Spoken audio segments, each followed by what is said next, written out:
Yo, what's up? It's your boy Lisiva Mutupi once again on your favorite YouTube channel. And I thank you guys so much for making a return on this YouTube channel. Today we're gonna be taking a look at what you actually came here for. Because normally the people that follow my YouTube channel are the ones that are into forex trading, people that would like to know about trading, that would like to just see what happens in the market, and people that are just interested in what it is that I've got to share as a person. So I thank you once again for making a turn. And if you haven't already, please do make sure that you hit the subscribe as I share such valuable content that you can get to grow on a daily basis. And with that being said, you can also like this video so we get to reach more people, and that way we can also get to touch much more better a greater number of people. So let us jump on what is the purpose of today's video. So on today's video, we're going to be taking a look at the market on what actually is about to happen during the week. So today, as I'm recording this video, it's the 29th of November. I mean, not November, of October. So I believe that by the time you watch this video, it will still be pure. And let us take a look at EURCAD. Now, so I'm going to be sharing with you a few pairs of mine that I was looking at.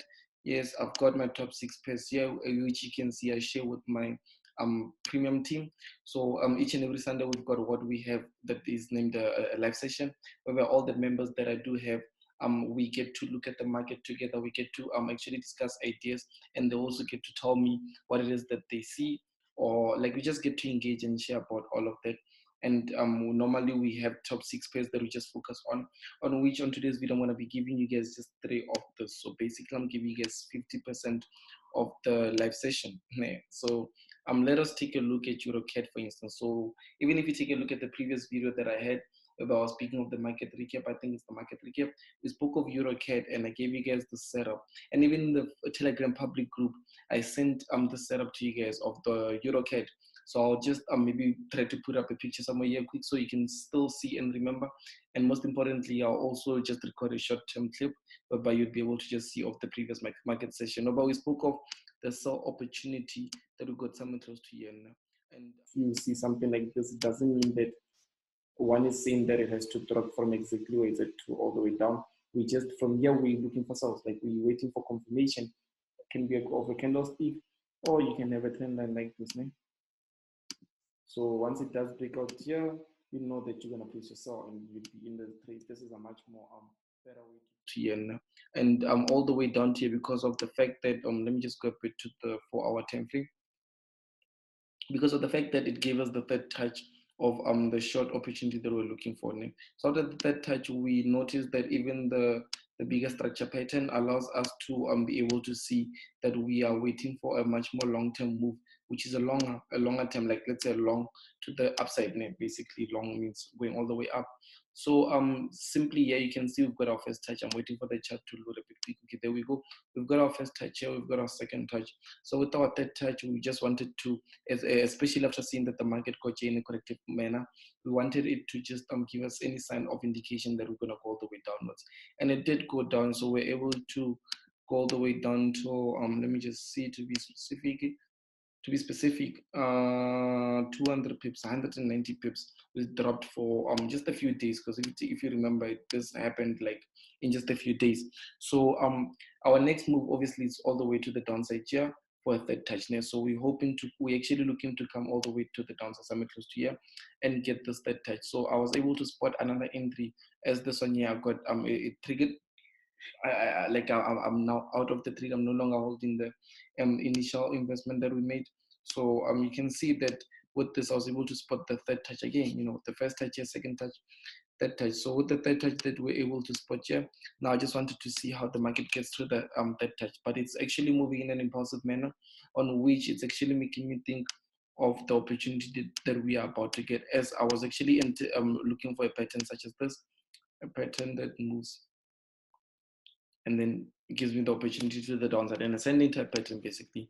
So now, because we're at the third touch and it didn't present that, the last hope that I do have for me to enter this trade would be me getting a candlestick confirmation, a signal from the candlestick that shows that we actually got impulsively, but as soon as we got to the third touch, we rejected and we printed out a candlestick that shows that we're going to the downside. So as soon as I get that, obviously I would be looking to take the trade, depends on where I get it.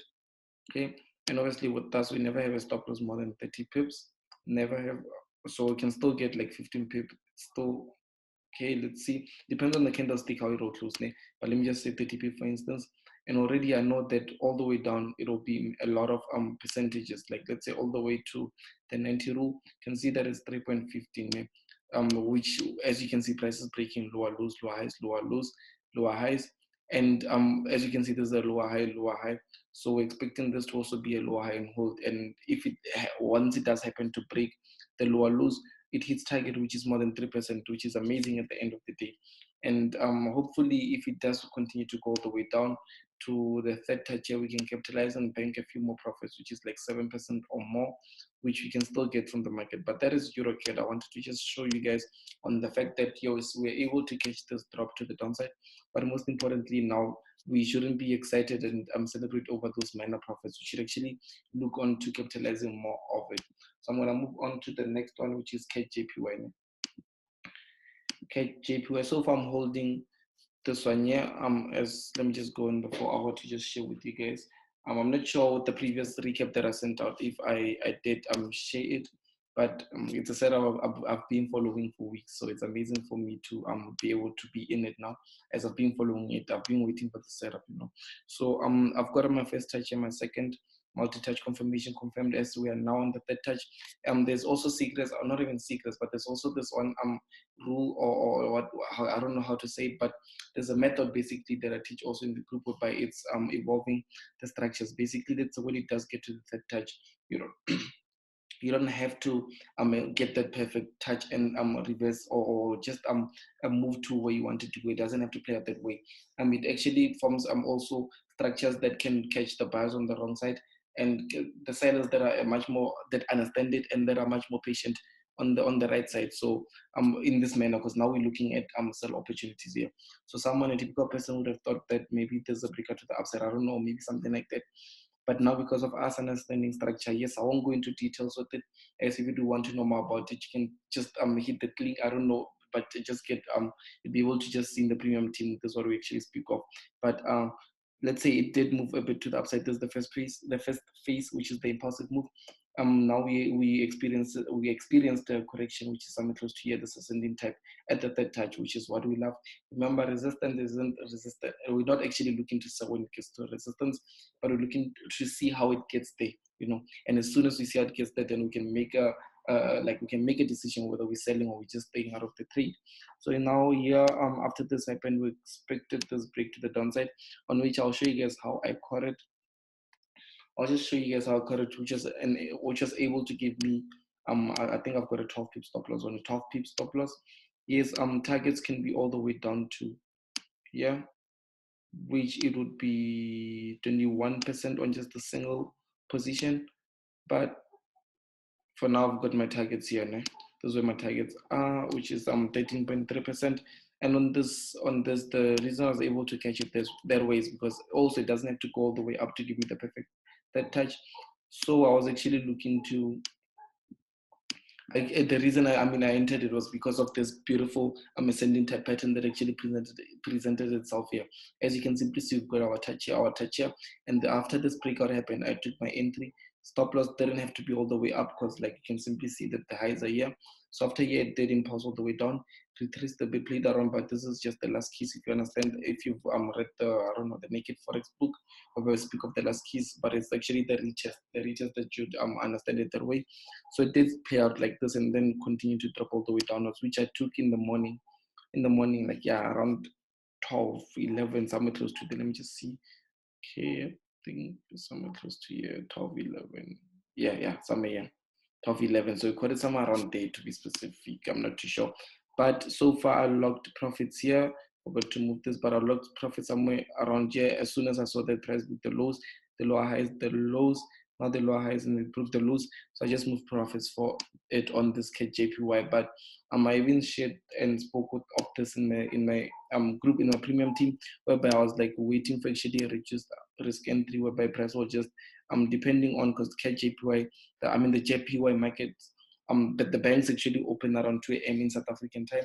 So just see around then what actually happens. But just a to 8-hour correction that can play out, and we'll just look to take another entry on it. So far so good. So let us move on to the next one, which is AUDUSD. I don't want to waste a lot of time, shouldn't be taking a lot of time on this, but yeah, thank you for the ones that are watching up until this like till where we are now. It shows that you're very much interested in knowing, learning, and understanding trading, and it shows that you actually like the way that I teach on how to read the markets, understand it, be profitable, become a profitable trader. Because we all want to make money, but the most important thing for us to be able to make a life out of it, to be able to take care of the ones that we love, is to actually be profitable, to make consistent profit month after month, week after week, so that you can be able to take care of the ones that you want to take care of. So with AUDUSD, I shared it too in the public group where I just showed you guys on the feedback on how it went. We actually got we found a beautiful falling wedge here, descending pattern. So we anticipated a long-term move. So somewhere around here, I think it was here when I spotted it. When I spotted this long-term move, whereby I placed the buy limit somewhere here. After placing that buy limit, basically you can see that it didn't activate me, because the buy limit is supposed to activate me when it gets here. So I was looking at the third touch, the first touch, second touch, third touch, get my limit and be in, and then it missed me by 2 pips, 2.8 pips. It did miss me. So instead of being activated, I would have kept banked it an easy 6%, 5.6%, close to 6% in just like a few hours. But because of that, just that two pip move that didn't happen, I wasn't able to catch it. But so far, I can't complain. The treat that I took a lot of message from, like I like it. I like the fact that also I stuck to my trading plan. As soon as I saw it moving upwards, I didn't be like, the fear of missing out didn't actually take advantage of me. So we actually won on this one if you take a look at it. So now I'm going to be speaking on the reason structures that are taking place. So far I took a trade on this one recently. I think it was like a few minutes ago. So I just want to see where it is going to actually end up. But you can simply see I firstly had like a rising wedge that moved close to something like this and something like this. I had something like this. But at the end, I saw the price did break out, but it broke out in a corrective manner. They don't progress to the upside, like it broke out in a corrective manner. So now I just took this and observed what this is, and I found out that we've got a rising wedge here. That was a falling wedge. We've got a rising wedge here, which indicates that we have to drop all the we have to just push a bit to the downside now. So okay, our first target, you can simply see somewhere around here by the 90% rule, whereby I was, sorry, I think I got my trade somewhere close to here, and stops can just be above the price, which is like 8.8, 10%. I mean, not 10%, 10 pips, or depends on where you want to put it. And your targets can simply be around here. You can also measure your stop losses according to can I just put it just there? I don't know, depending, let's say if you want to put it above the highs, according to just the target, because the target is here, it's at the lower lows. So if you want to obviously have your stop loss, it can either be above the candle, something like I've got it above the candle, and it can either be depending on the risk, the reward that you're actually aiming. If you're aiming a much more greater risk, obviously you'd have it somewhere close to here. But if you just want to be on the 1:3 method, can simply just have your stop loss just above the previous highs. I don't know, but play around with understand what you're comfortable with, because we all have like different understanding and the way that we get comfortable with these entries and levels and stuff. Other people are like much more comfortable with having huge stop losses, and others are not. I don't like having a stop loss more than 30 pips. That's too much for me. Like, it's like, if it goes 30 pips against me and I'm still not sure if I should be out, that's a bad trade. As soon as it's 30 pips against me, like, I can see that this isn't going in my direction. It's going the opposite way of it's supposed to go. So why should I have 100 or 400 pips stop loss on something that you can obviously just already know that this is with you or it's not. But that's why I say that it depends on a person, on how you trade. And so far we did understand. I mean, we did cover the EURCAD, we did cover the KJP, we did cover the AUDUSD. So you just see on the stops with AUDUSD what you would actually be able to be a bit more comfortable with placing. At the same time, it's much more important for you to know, as a trader, to know what kind of a trader are you? What are you comfortable with? Can you go to sleep with the trade running? Can you not go to sleep with the trade running? Do you want to trade daily? Do you want to just hold your trades? Like it's very important of you to know these things. Like yesterday, I was actually speaking with one of my students, and we actually spoke. We spent a lot of hours speaking of the trading plan. So that actually allowed me to rethink of the first things that actually took place in me when I started writing a trading plan. You know, I was trading. You know, I was making, losing money. You know, we all go through that. But at the same time, like after getting to like understanding trading plans and starting to write it down and follow it, I understood that actually I can make a living out of this. Like it's something that I can, you know, just consistently be able to just like, you know, have a system or have some sort of or some sort of something that shows me that there's a way forward here, you know. So that's what a trading plan done. It did show me, it showed me the destination that I've set out for me that we're going to, and it allowed me to just stay focused, to stay focused on the mission, like to be focused on me taking these setups the way that I am supposed to, on me following these certain rules that I've got set out for me, and on me just being able to just be a disciplined trader. So after doing that, I was able to gain consistency.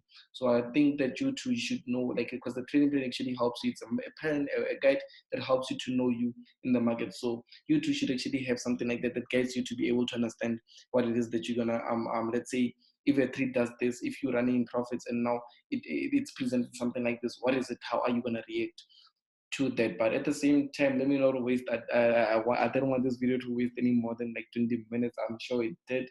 I'm not too sure what time we're on now, but I thank you guys so much. You can simply just hit the subscribe if you do like my content, and just comment below. You know, it's nice to see you guys comment and tell me what it is that you guys like, what it is, what more videos you want to watch, and like all these things that you guys can just also engage with one another. You know, just whatever question that the other one has, you can also influence them in a much more better way instead of saying things that demotivates them. You know, we all need motivation, so I think it can also play a part in a different person's life. So I thank you guys once again for watching. It's Lisiba Mutubi.